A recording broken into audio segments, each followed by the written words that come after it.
Good evening, ladies and gentlemen. Welcome to Last Week in Geek from Manly Battleships. I'm Mr. Panda. And I'm Rockstar. This is the podcast that is your one-stop shop for everything that happened last week in the realm of nerddom, and also has an acronym that sounds like a French hairpiece. If you're here because of the live content, unfortunately we don't have any conventions lined up for a few months, but you can catch us in January, starting at Ichiban Con down in North Carolina.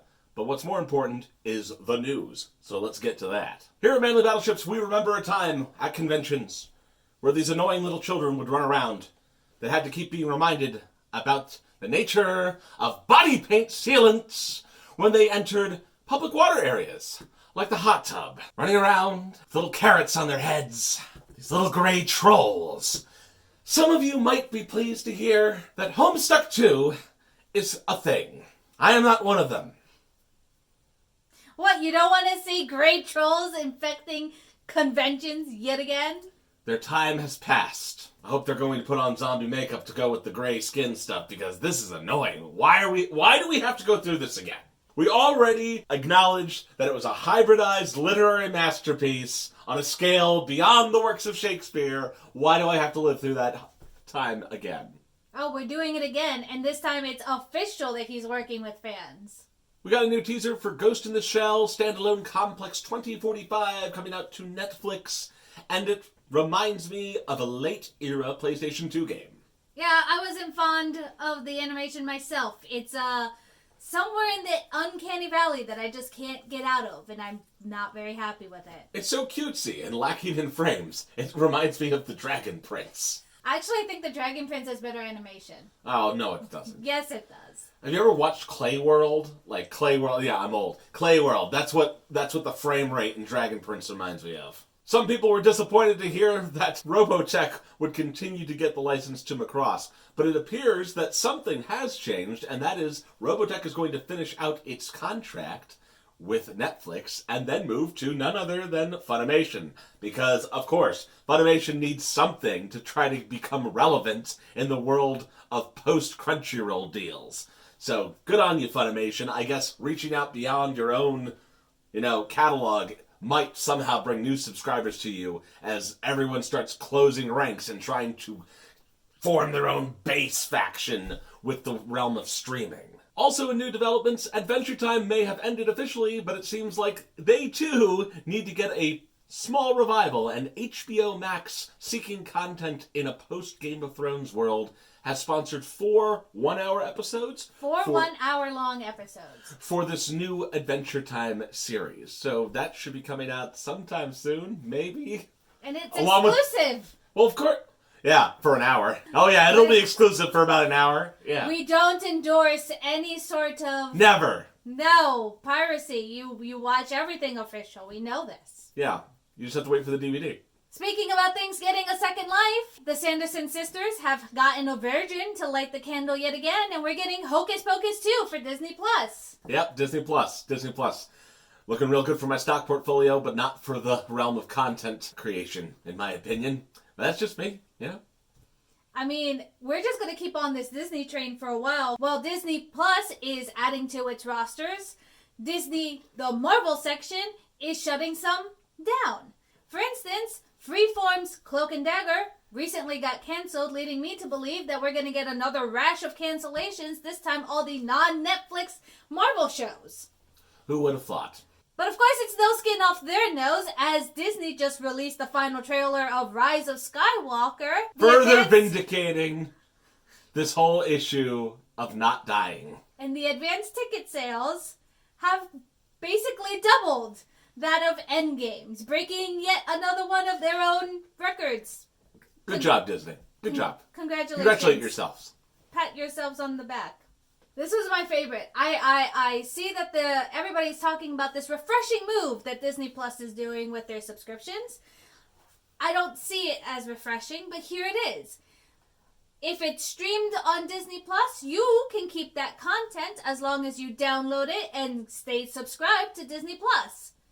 People say this is refreshing because, well, if it's gone, it's not gone forever. And yet I see it as lifetime renting of a download that you have on your device. It's not a difference. Not really. Gotta love all the new movements that come from a market that is focused on digital streaming. Like censorship. Now, of course, we already know, and no one should really be surprised that Son of the South isn't going to be on Disney+, much to our collective sadness, at least in the world of animation appreciation. But you know what really sucks? When movies that they still want to show are getting censored. Dumbo is getting censored. Goodbye Black Crows, I guess. Yeah, one of the most iconic scenes in the movie that's in the trailer for the original home video release no longer works because, of course, streaming or something. Streaming is just an open invitation to censor content and change it, I guess. They're slowly adding Fox original movies on their site. Who knows if they're going to start censoring Fox movies because they technically own some of them now. Just like censor this, that. It's no longer sweet transvestite. It's I'm a sweet queer individual. That's where we're headed. Disney, They're gonna put Mexico, Riff Raff's gonna come in with digitally altered Mickey Mouse ears. Skynet, Trader Joe's. I don't think Disney owns Terminator yet. It's only a matter of time. I'll be back at the haunted house. Where are you going, though? I'm going to Disney World. We need to move on. Let it go! John Connor, let it go! Oh no, they're gonna bury that one. No one, they don't want to admit about John Carter. John Connor. I thought you said John Carter. John Carter can just be remade into a musical.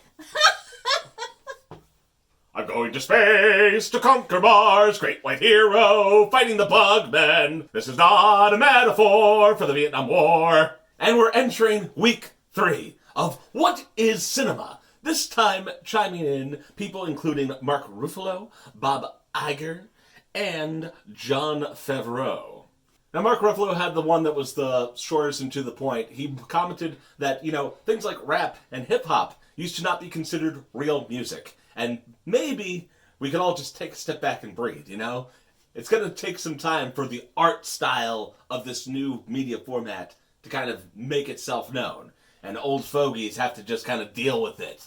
I mean, I think you're adding more context to his, very short tweets. I am adding context to his very short comments. Rap and hip-hop. Woo!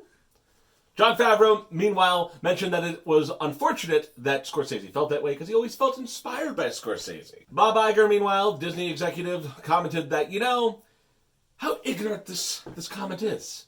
There are so many people, talented individuals, putting in all this work onto these movies, and you're not even fine-tuned enough to comment what you found, disgusting in this film. Was it the direction? Was it the cinematography, sound editing, visual effects? What? Well, maybe it would help if you watched the movie, Scorsese. He just was very focused in on the talent and was like, there's a lot of things that go into making a Marvel movie. It's not just production, it's not just directors, it's actors, it's cast, it's crew, it's people who work in editing.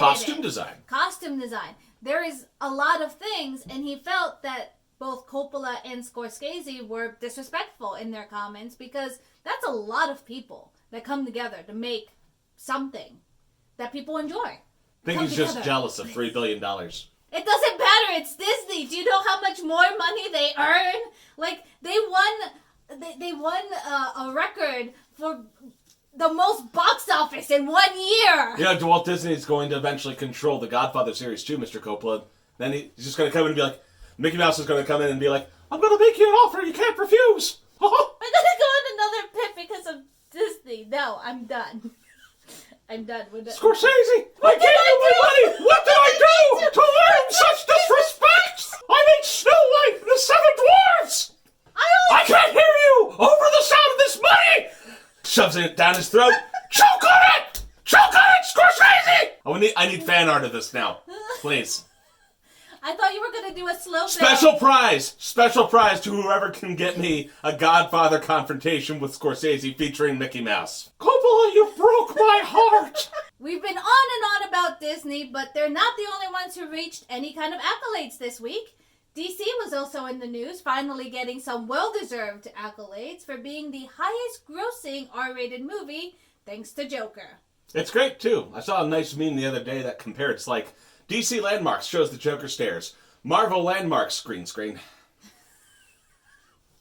I mean, at least there's some practical sets in the DC universe, I guess. It seems like there are other memes, according to this, with Ryan Reynolds chiming in, congratulating the Joker movie in his own special, fun little way, giving them a nice fuck you from all the other R-rated movies this year, like Deadpool and Pennywise. Ever since we announced the court decision on the Vic Mignogna case, I know you've been on the edge of your seat, just biting your nails, wondering whether or not he's going to appeal. Well, ladies and gentlemen, we're here today to chime in very briefly and tell you that, yes, like Ralph Nader, he has appealed. I don't think our audience, that's really old. So is the Vic case. If any additional developments come up on that, we'll let you know.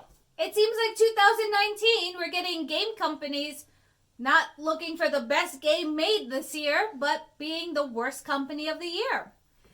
This time it's Bethesda. Again, with Fallout 76. It's a curse. And we popped out the Wednesday video to make fun of Bethesda's announcement, and right after that, it just buggy release! So if you haven't heard what's going on, it seems like they added a membership subscription called Fallout First to Fallout 76 for $100 a year. That's not a typo. That's really what they want you to pay. They want you to pay $100 for a game that already doesn't, like, you've already paid $60. Let's just put that out there. You've already paid $60. Now they want you to pay $100. It's not even worth that. And neither are the perks. You get an unlimited scrap box. Whoop-de-doo. You get private servers for you and 7 of your friends. And they give you some, like, what? Currency so you can go work on their microtransactions? Thanks, Bethesda. That's so helpful. Especially because they delayed actual DLC that was going to add content to the game with NPCs and, an actual storyline until next year. Bold of them to assume people will still want to play at that point. We find out that all of those features I just told you are buggy as shit. The scrap box will eat all of your scrap and send it to the nether. It's gone. It's out in the void. The private server allows any one of your friends, people, just to jump in at any time whenever they want. That's not very private now, is it? Bethesda actually commented back. One about the private servers, they actually had the nerve to say that players that didn't know what a private server meant. It was a miscommunication, and therefore they will try to fix that. And as for the eating of everything scrap box thing, they're working on a hot patch. But, they're asking $100. They didn't even have it ready out the gate. As much as I would like it to be, it's not the end of the story. You see, Bethesda has this interesting little quirk about them that they forget to do certain things. Like, forgetting to buy the domain of FalloutFirst.com. And therefore, this gives a chance for the fans to get a hold of that domain. And one certain fan, in fact, did. It's a wonderful website. You should definitely check it out. Because we can't really tell you what's on it, otherwise we'd be demonetized. You should go check it out. As well as other players are joining in on the fun of being pissed off and angry by protesting in-game. I'm actually not sure how that's supposed to help, but good for you. Express your... What does that even look like? Do you just log in and then just sit there and take up server time? I don't know. Yeah, they sit there, they take up server time. They have, I don't know how they managed to mod it where they have, picket signs, and some people even modded the billboards. That about wraps things up here, ladies and gentlemen. So if you have any thoughts, feel free to comment below. Don't forget to hit like and subscribe. And follow that big bell. Check it out down here. Look at the subscribe button. Now back to me. Now back to the subscribe button. Now back to me. I am not the subscribe button. That is down there. You should click on it. And the bell.